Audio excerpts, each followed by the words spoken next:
기도하시면서 우리 수요 예배 하나님 앞에 드리겠습니다. 하나님 아버지 감사합니다. 오늘 수요일 주님 전에 나와 함께 예배드리며 말씀이신 주님을 대면합니다. 하나님 이 시간 말씀하여 주시고 우리가 주님의 음성 듣는 귀한 시간 되도록 역사하시며 이 시간 성령께서 운행하셔서 주께서 우리에게 원하시는 그 말씀을 그대로 우리가 받아들이고 또한 지혜롭게 이해할 수 있는 귀한 시간 될 수 있도록 역사하여 주시옵소서. 우리가 가지고 있는 모든 문제도 이 말씀 안에서 해결함 받을 수 있도록 도와 주시옵소서. 감사드리며 예수님의 이름으로 기도드립니다. 아멘. 우리 하나님 말씀 함께 보시겠습니다. 사도행전 2장 42절부터 47절에 있는 말씀입니다.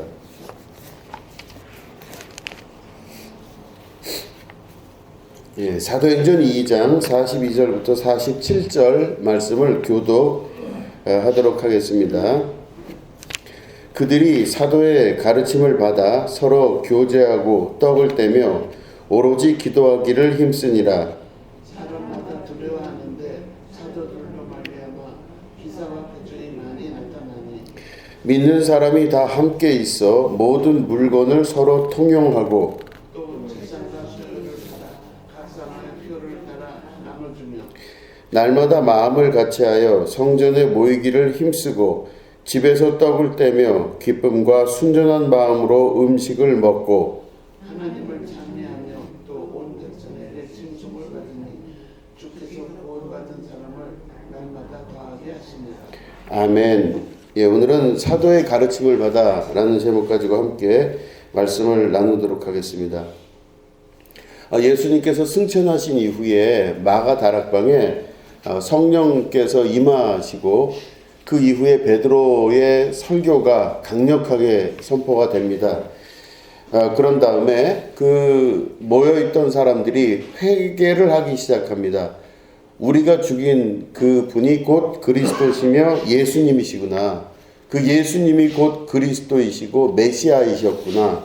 이거를 알고 사람들이 막 땅을 치며 후회하고 반성하고 회개를 합니다. 그런 회개의 역사가 지난 다음에 사도행전 2장은 이 사람들이 어떻게 행동했나에 관한 그 구체적인 부분들을 오늘 기록하고 있습니다. 근데 이 말씀 보면 그들이 사도의 가르침을 받고 각 모든 사람들이 같이 모여서 공동생활을 한 겁니다. 결론적으로는 공동생활을 하고 자기 사유재산을 가지지 아니하고 서로 자기가 갖고 있던 물건들을 다 가운데 놓고 통용하고 썼고 뭐 이런 내용들입니다. 그런데 이 내용을 자세히 보면 굉장히 초대교회의 아름다운 모습으로 보여지는 모습입니다. 지금 말씀드린 대로 오로지 떡을 떼며 기도하기를 힘쓰고 그리고 또 이 안에서 뭐 서로 물건을 통용하고 자기 재산과 소유를 다 팔아가지고 각 사람의 필요에 따라 다 나눠주고 날마다 마음을 같이해서 성전에 모이기를 힘쓰고 집에서 떡을 떼며 이제 이렇게 그 하나님을 찬미했다 이렇게 기록되어 있습니다. 근데 이 장면을 우리가 오해하지 말아야 될 것 중에 하나가 지혜롭게 잘 판단을 하셔야 되는 것 중에 하나가 요 장면 그대로 보면은 지금 우리가 이단이라고 부르는 사람들이 있지 않습니까? 지금까지 이단들이 굉장히 많았어요. 우리나라에도 보면은 통일교도 당연히 이단이고, 여호와 증인도 일부 있었고, 또 신앙촌이라고 여러분 잘 아시죠? 신앙촌도 있었고, 그런 대부분의 이단이라고 여겨졌던 우리나라에서 발행했던 그런 많은 이단들이 있었고, 우리나라뿐만 아니라 미국, 또 유럽, 또 아시아 각국에서 이단이라고 하는 사람들이라고 칭함받은 사람들은 다 어떻게 했냐면요. 이단이 발흥돼서 이단이 점점 커지면 커질수록 모두 다 그 이단 교주들이 주장한 바가 뭐냐면 요 장면이었었어요. 다 같이 모여라. 그래서 한 곳에서 집단적으로 같이 살아요. 그리고 두 번째, 사유재산을 가질 수 없다. 성경에 나와 있지 않느냐. 사유재산을 다 팔아서 갖고 와라. 그래서 교회에서 그 모든 모여진 재산을 관리를 합니다.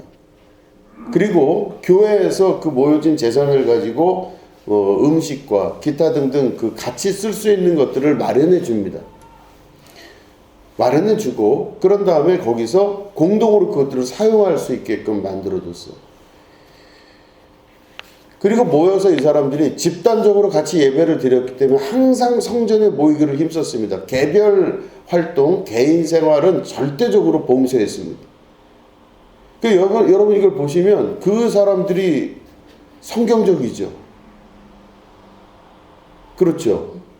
그 이단이라고 하는 사람들 대부분 지금 말씀드린 통일교, 여호와 증인, 또 신앙촌, 그 박태선 장로의 신앙촌 있었죠. 그거 말고도 뭐 지금 그 JMS라고 하는 정명석 거기 그 말고도 뭐 신천지도 일부 많이 지금 그러고 있습니다. 이 사람들이 다 표방하는 바가 뭐냐면 사도행전 2장에 나와 있는 요거예요. 다 똑같이 행동합니다. 그래서 공동으로 모여서 살고 말씀드린 대로 자기 개인 소유 다 없애버립니다. 자, 그러면 왜 그런 현상들이 자꾸 벌어질까? 그럼 우리도 원래는 이렇게 살아야 돼요. 근데 이렇게 사는 게 맞습니까? 안 맞습니까? 안 맞아요. 안 맞아요.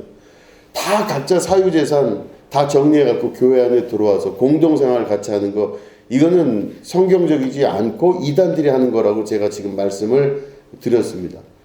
그럼 이게 왜 그렇게 이루어지느냐? 이단들이 중요한 거는 여러분 성경을 문자 그대로 해석하기 때문에 그렇게 되는 거예요.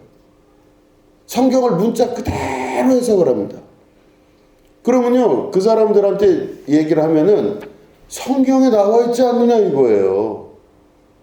그 누군가가 가서 아니 박태선 장로가 하는 그 신앙촌 같은 데 가서 당신들 정신 차리시오. 아니 그렇다고 그래서 여기서 전부 다 자기 재산 정리해서 교회에다 다 바치고 모여가지고 거기서 공동생활하고 똑같은 옷 입고 매일 성전에 가서 성전 비우지 말라고 그래서 촛대에 불을 끄지 말라고 매번 거기 가서 돌아가면서 기도하게 만들고 그런 다음에 거기서 교회에서 수거해서 사가지고 공동적으로 나눠주는 공동분배, 이거 이단 아니냐고 막 누군가가 얘기를 하면요, 사도행전 2장에 나와 있지 않냐 그래요. 그러면 사람들이 할 말이 없어요. 오히려 믿는 사람들이 다가가서 그 얘기를 하면요, 그 사람들이 이야기할 때 그 믿는 사람들이 공격하는 우리 같은 사람들이 가서 이게 잘못됐다 얘기를 하면요, 그 사람들은 아니다, 당신들이 지금 잘 모르고 있는, 성경을 안 믿는 거 아니냐 이렇게 나와요. 어떻게 하실 거예요 여러분? 성경대로 사는 게 맞습니까? 다른 방식으로 사는 게 맞습니까? 이거를 축자적 해석이라고 합니다. 성경을 문자 그대로 해석해서 그대로 받아들이는 것들은 이단들이 하는 대표적 행위들이에요. 성경이 정경이고 캐논이기 때문에 이게 맞다 해서 여기 적혀져 있으면 그대로 해라. 그대로 하지 않는 경우는 오히려 그게 이단이다 이렇게 이야기를 해요. 그러니까 그쪽에서 볼 때는 우리 개신교나 천주교나 이런 교회들이 오히려 이단이 되는 것입니다. 말씀대로 안 사는 거죠. 자, 그럼 오늘 이 말씀을 가지고 한번 우리가 잘 생각해 보시도록 하겠습니다. 성경 안에서 이렇게 보면 이 사람들이 왜 사도행전 2장에 이렇게 모였을까? 그리고 공동생활을 하고 자기 사유재산을 다 팔고 매일 성전에 와서 기도만 하고 있었을까? 왜 그랬냐면요, 예수님이 곧 오시겠다 그랬거든요. 내가 곧 오겠다 그렇게 말씀하셨어요. 그럼 다시 말해, 곧 오겠다는 그 말씀은 그게 한 달이 될지 두 달이 될지 모르나 어쨌든 사람의 입장에서 봤을 때는 곧 오신다는 거예요. 그러니까 이 사람들이 곧 오시기 때문에 어떻게 해야 돼요? 다 재산이 무슨 소용이 있겠으며, 거기에 뭐가 내 거가 무슨 있어서 무슨 소용이 있어요? 우린 천국 갈 준비를 해야 될 사람들이지 아무 소용이 없는 거예요. 그러니까 이 사람들이 예수님 말씀을 그 자기들 입장에서 해석을 하고 그걸 받아들여서 공동생활을 시작한 겁니다. 자기 거 다 팔아서 없애고 그 가운데로 들어왔어요. 그러니까 성경에 있는 내용만 그대로 보면 성경이기 때문에 되게 거룩하지만 사실은 이 이후에 있는 성경이 쓰여진 그 이후에 나타나는 현상들을 보면 AD 70년에 예수님 부활하시고 승천하신 이후에 대략 한 40년 좀 안 되게 되는 시기에 예루살렘 성전이 완전히 다 부서집니다. 로마가 대규모로 공격을 하면서 예루살렘 성전이 완벽하게 무너지고 예수 믿었다고 하는 사람들은 전부 다 사자밥이 되기 시작합니다. 다 끌려나가요. 그리고 3대가 멸하는 역사가 나타나게 됩니다. 할아버지, 또 아들, 손주까지 다 죽습니다.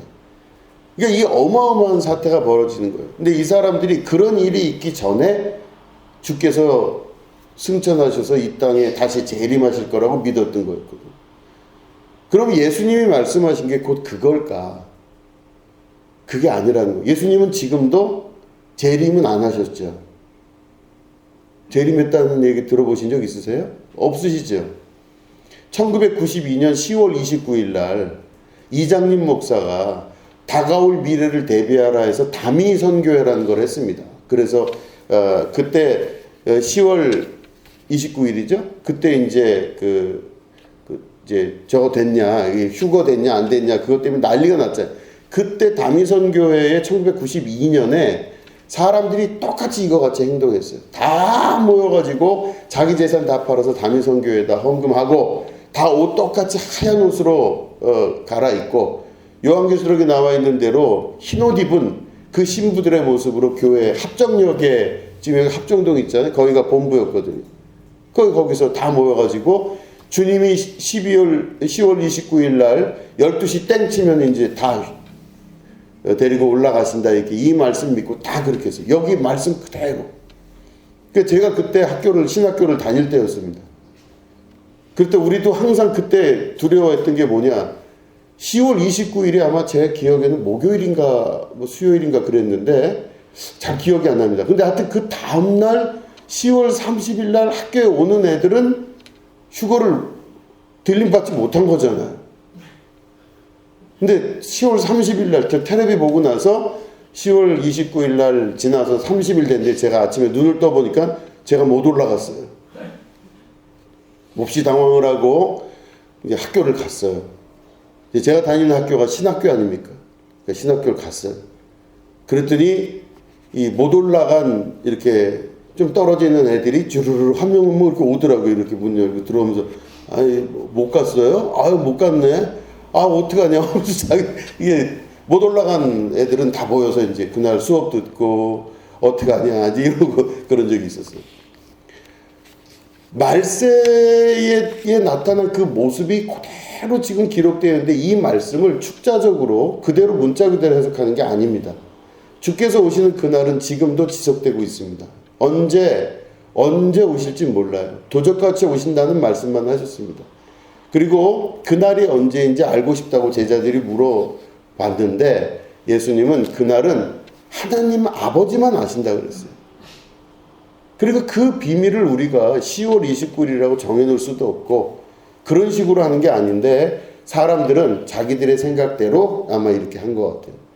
사도행전은 그런 기준에서 그냥 기록이 됐기 때문에 이 성경을 그대로 받아들일 수는 없습니다. 그럼 뭘 우리가 받아들일 수 있느냐? 이 사람들이 다 같이 모여서 그렇게 기도하고 함께 떡을 떼며 이랬던 사람들이 AD 70년이 되면서 그 이후에 이 사람들이 다 흩어지고 다 죽임당하고 거의 멸망하다시피 어려움을 당하게 됩니다. 자, 그러면 어떻게 우리가 이 신학을 받아들여야 되느냐? 그러니까 제가 그 대학원을 이제 감리교 신학대학교 본대학원을 나왔는데 또 다른 대학원을 가서 또 공부를 했어요, 제가. 근데 그 또 다른 대학원을 간 학교는 연세대학교에서 총장을 하셨던 은중관 총장님이 세운 학교예요. 그래서 그 학교에 가서 공부를 하는데 그 학교가 이 추구하는 방향이 뭐냐면 종말론적 신앙이에요. 종말론적 신앙.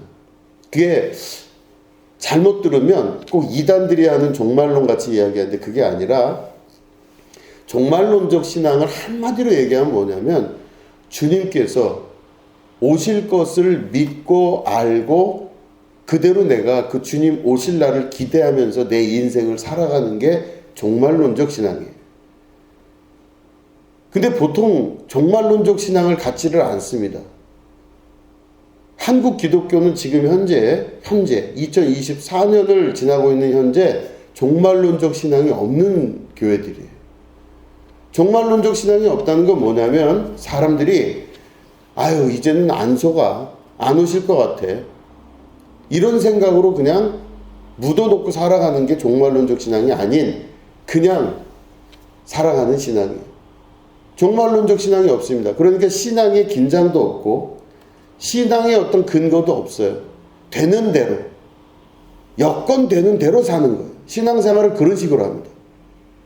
내 상황에 맞춰서. 누가 기준이 될 것도 없어요. 누가 기준으로 나한테 말해주는 사람도 없고 기준을 말해주더라도 받아들이지도 않아요.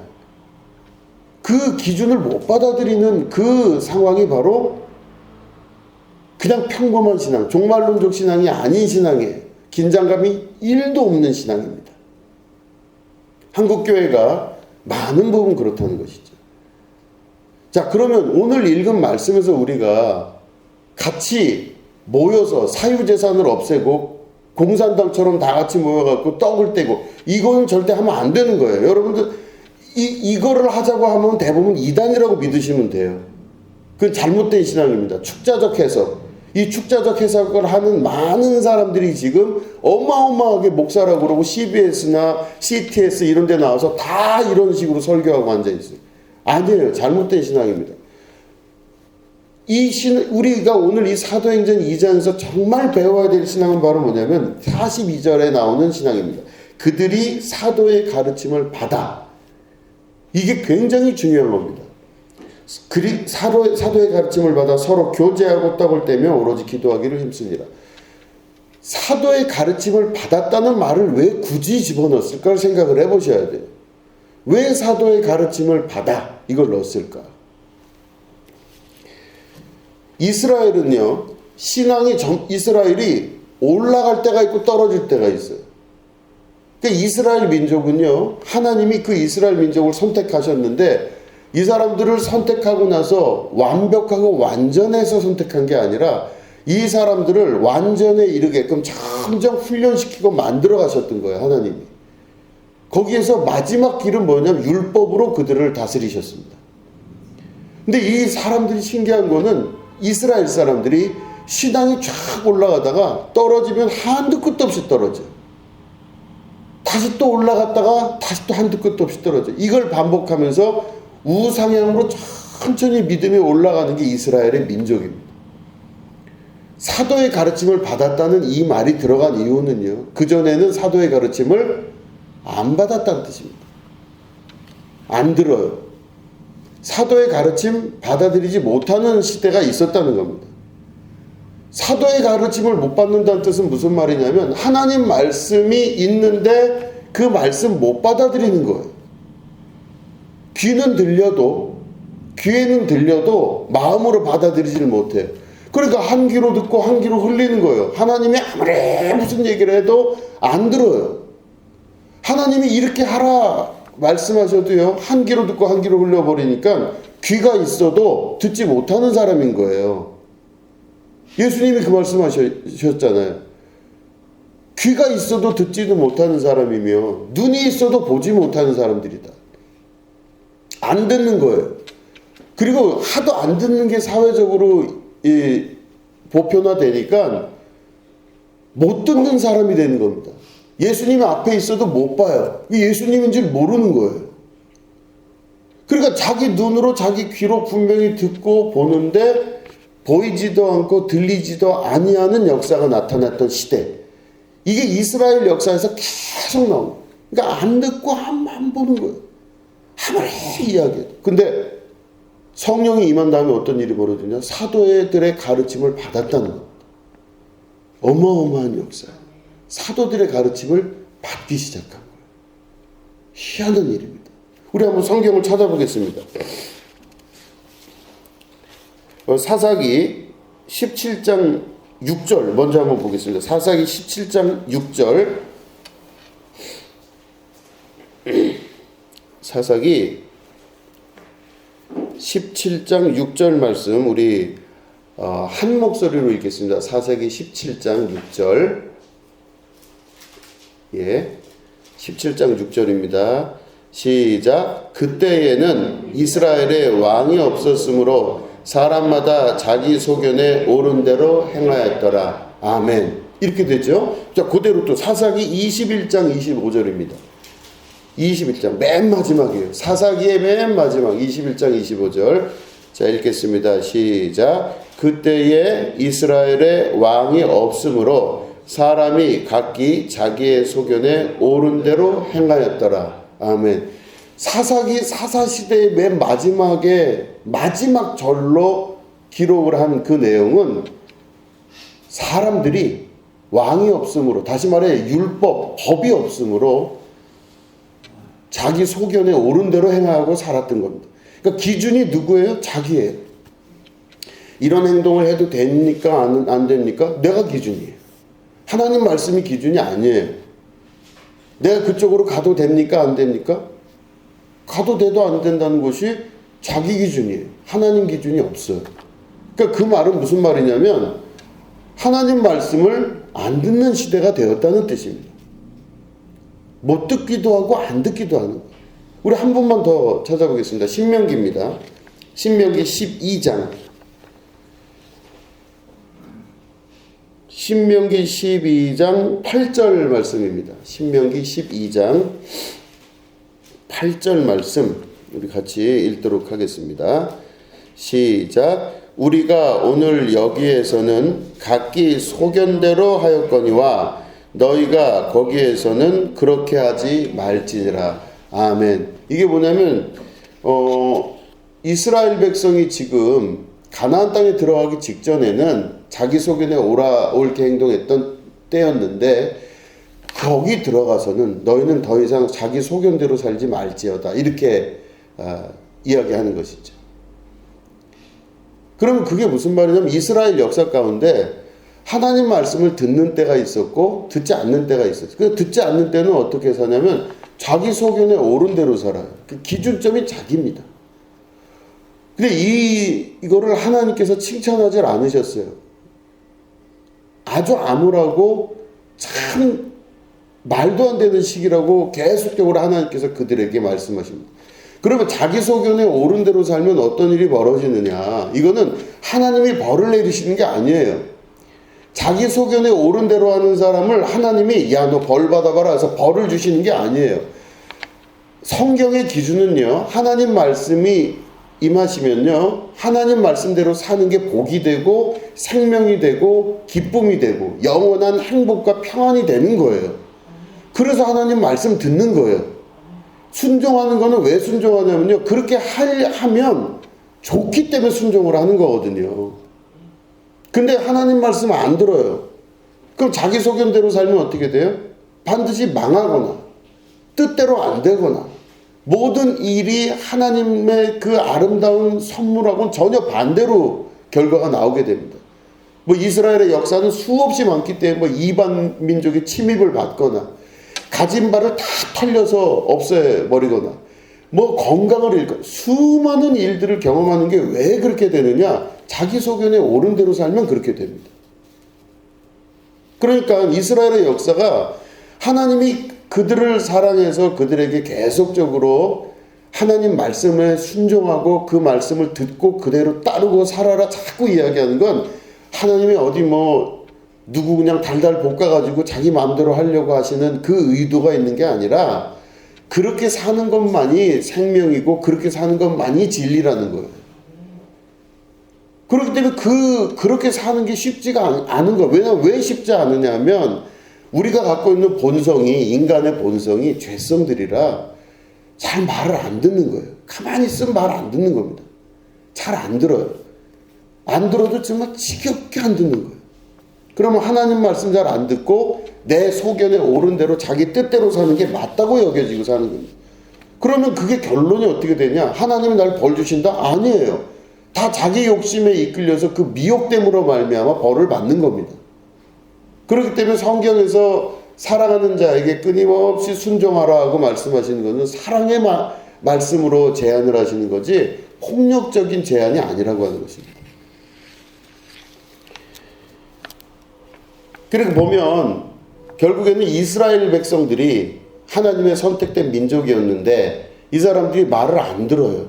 그리고 안 듣던 시기에 자기들은 뭔가를 많이 알고 있고 대단한 걸 알고 있는 것처럼 사두개인, 바리새인, 서기관, 제사장 이런 사람들이 아주 율법 잘 지키고 누가 보기에도 대단하게 보이는 사람들로 아주 그냥 똑똑해 보이잖아. 얼마나 똑똑해요. 귀족, 사내들인이라고 하는 귀족정을 만들어서 귀족 정치의 중심을 이루고 사제들 중심으로 해서 얼마나 대단한 사람들입니다. 이 사람들이 다 모여가지고 남들이 볼 때는 누가 봐도 저렇게 열심히 하나님 믿는 사람이 없어요. 서기관, 바리새인 이게 얼마나 위대해요. 제사장 얼마나 대단합니까? 근데 이 사람들 보고 예수님 뭐라 그러셨어요? 회칠한 무덤들아, 이 독사의 자식들아. 겉으로 볼 때는 하나님 믿는 사람들 같고 겉으로 볼 때는 멀쩡해 보이는데 속에서는요 시체가 썩고 있는 겁니다. 하나님 말씀 안 듣는 거예요. 겉으로는 듣는 척하지만 속으로는 하나도 안 듣는 거예요. 그러니까 하나님 말씀을 안 들으니 이 사람들이요 겉에만 갖추고 있고 모양만 취하고 속은 전혀 하나님과 같이 되지 못해요. 그 예수님 말씀은 겉사람을 죽여라 그러셨어요. 오죽하면 겉사람을 죽이고 속사람이 날로 창대하게 되는 것이 맞다 말씀하시는 겁니다.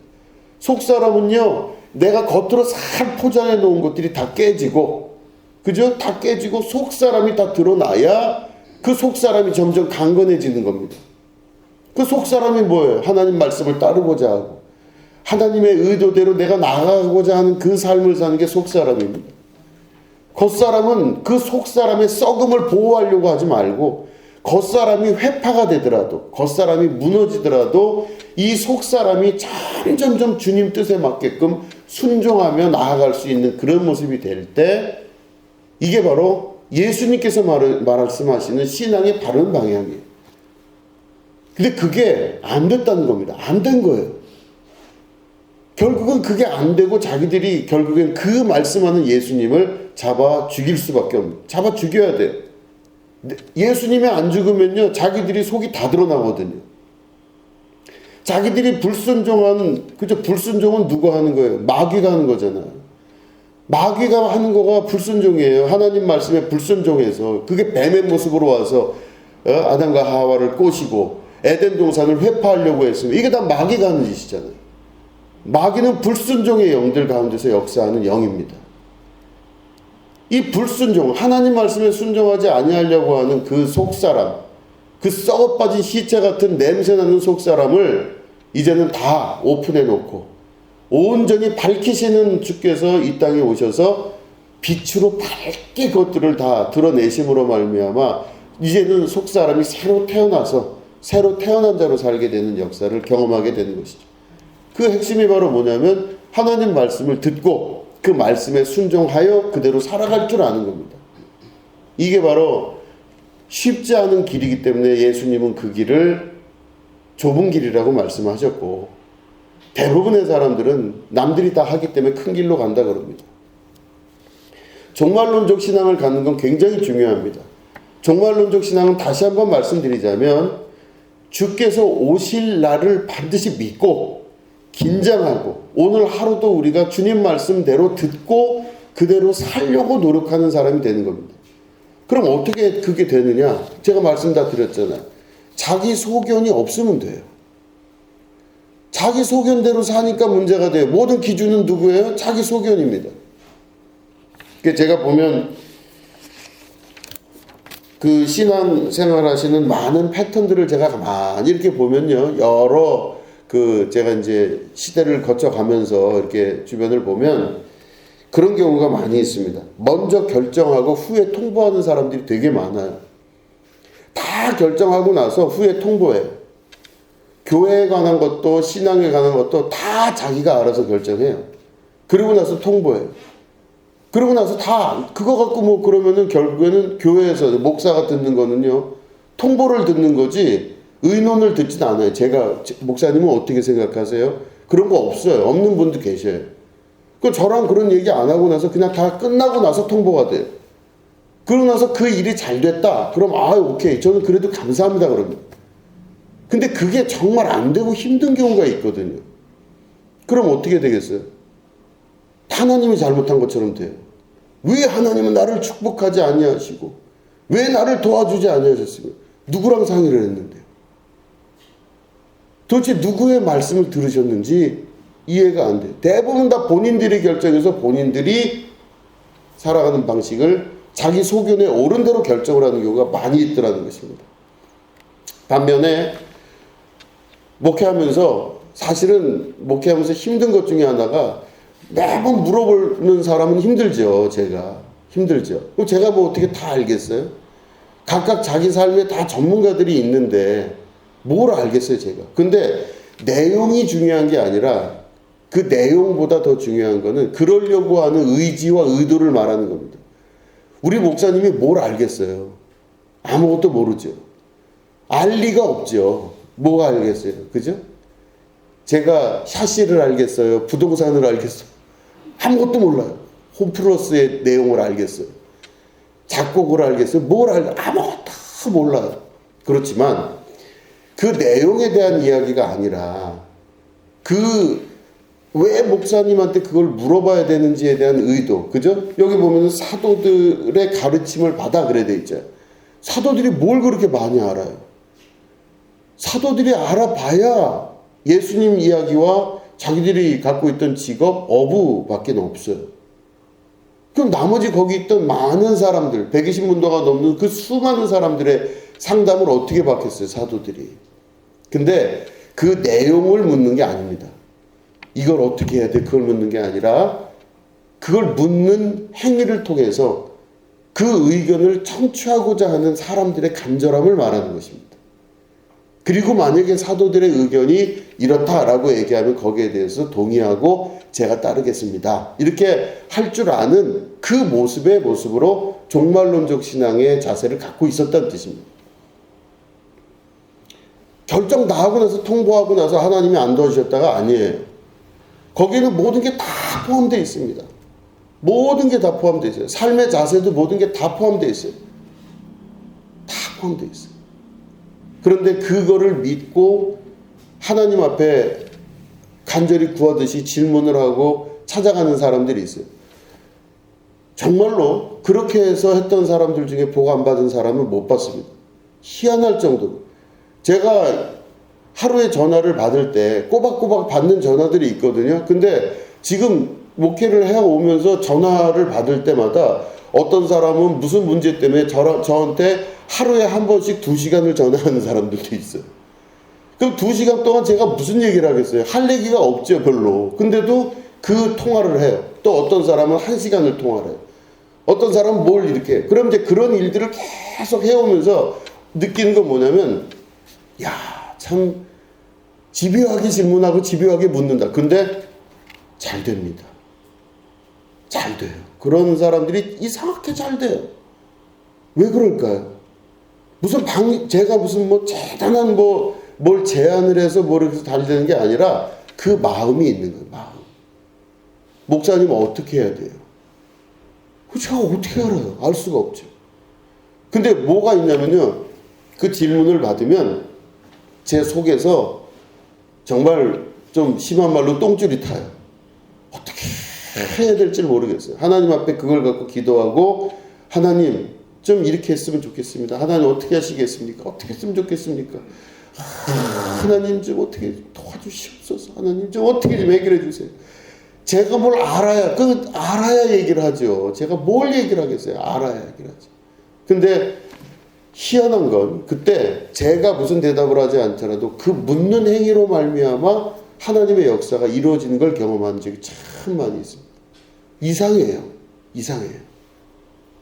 근데 현대사회는 그렇지가 않아요. 지금 한국 기독교는 거의 그렇지가 않습니다. 그러면 이게 어떤 상황이냐면 이스라엘이 잘 믿음이 성장해서 위로 올라가는 시대가 있었지만 지금 한국 교회는 바닥으로 떨어지고 있는데 그 바닥에서 더 바닥으로 떨어지고 있어요.